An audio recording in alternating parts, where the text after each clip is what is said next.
Hello guys, welcome back to our channel How to Do It tutorial videos. So in today's video, I'm going to show you how to uninstall programs from command prompt in Windows 10 and 11. So without further ado, let's get started. So first, open up your CMD. So you can just go into your search area and then type CMD and click Run as an administrator.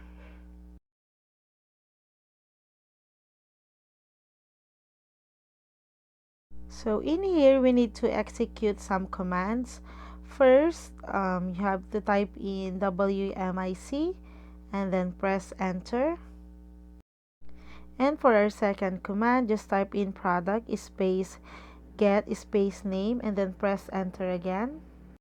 So next, you will see all of my apps that are installed in this PC. So as you can see here, I have a lot of apps installed in my PC. So for example, I need to uninstall a specific apps. What we need to do is type in product space where space name.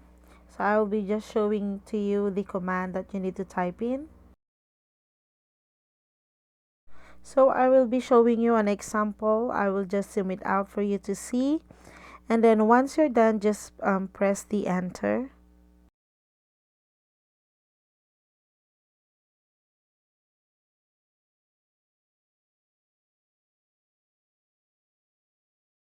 And then after that, you will be asked to type in Y or no.